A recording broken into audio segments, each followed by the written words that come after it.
Sell, sell, sell. If you own Eastman Kodak, sell, sell, sell. I have a little bit of a history with Eastman Kodak. Back in the 70s, I was a representative for the Polaroid Corporation. We were the second largest photographic company, a photography company to Eastman Kodak. And of course, we were into instant photography, which is kind of what digital photography was, but that's another story. Polaroid's gone. I then became a financial advisor and got involved in a much more exciting industry. Not really.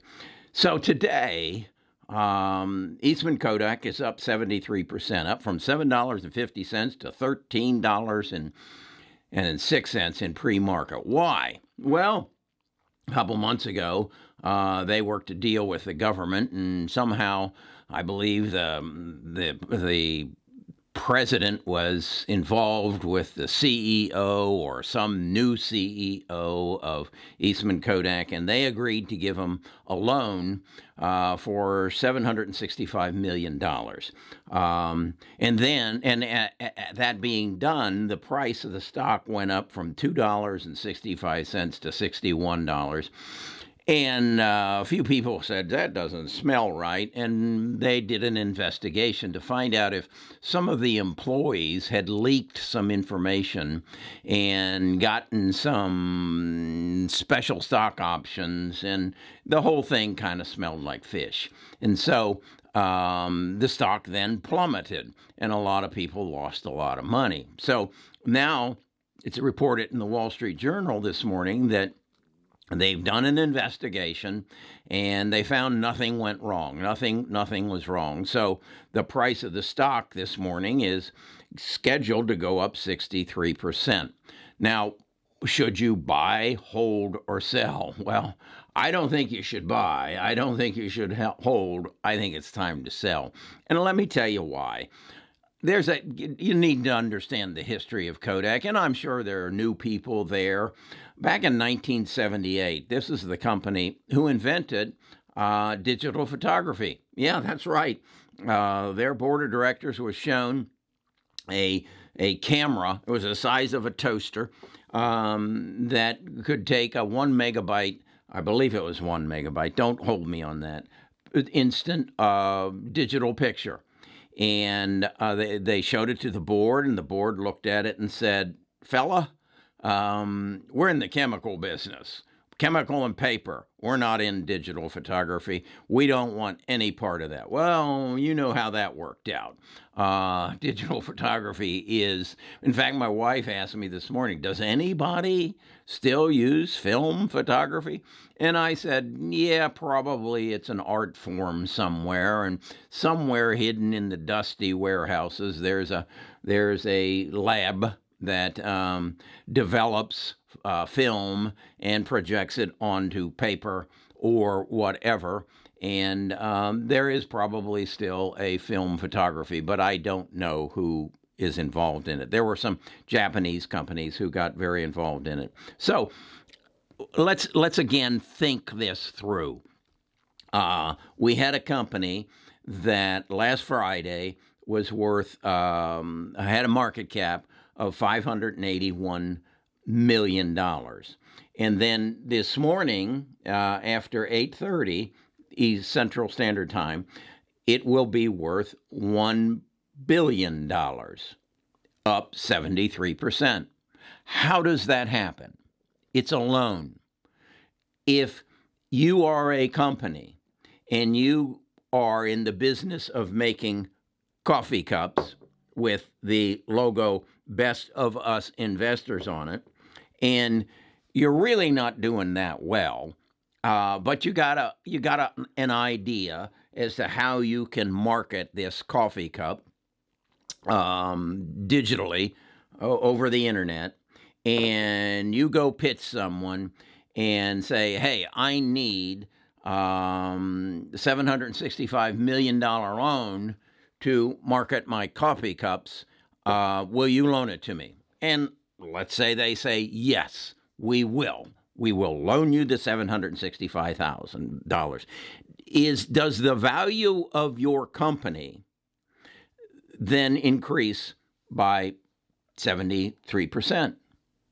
No, all you've got is a coffee cup that you haven't been able to sell and $765 million that you hope to create a website, to buy some advertising, to build some reputability to sell coffee cups. Now, okay, that's a coffee cup. This is pharmaceuticals.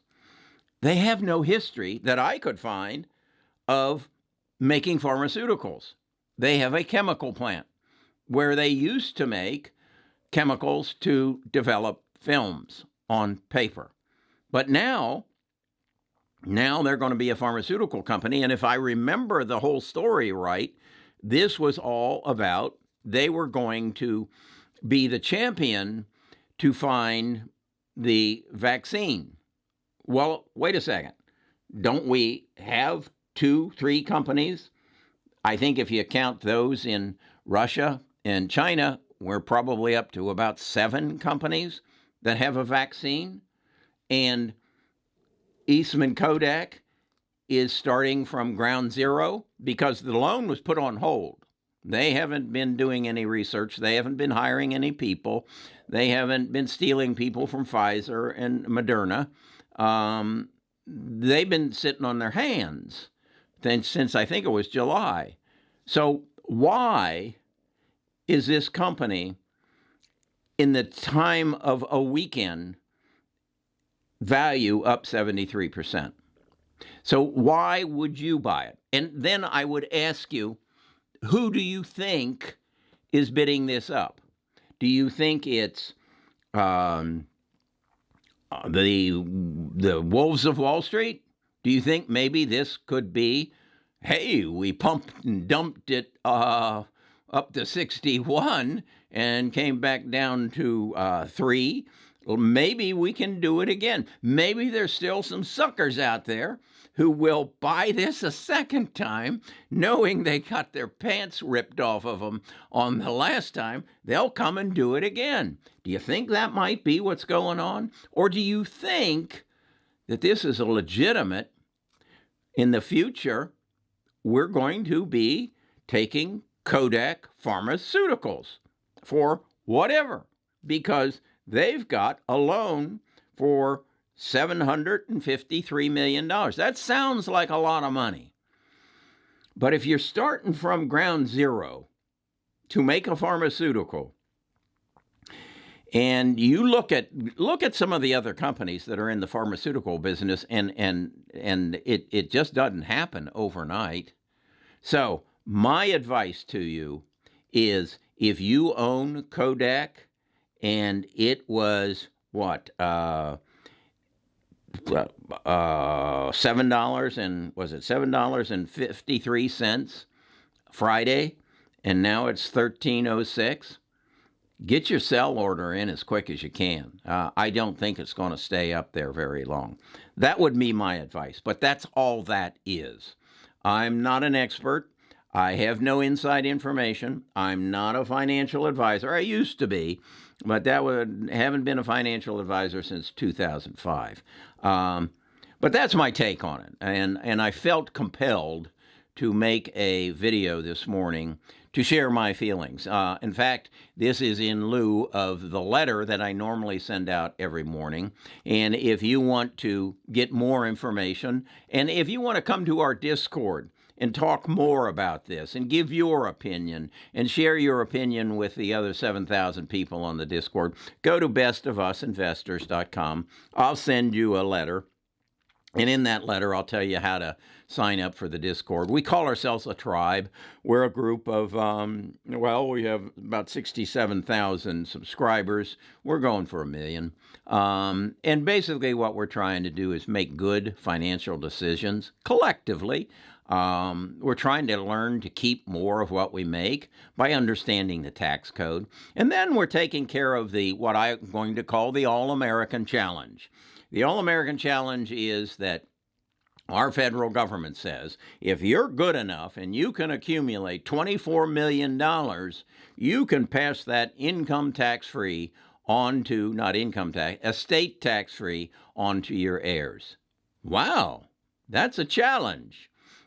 Make 24 million, give it to your family.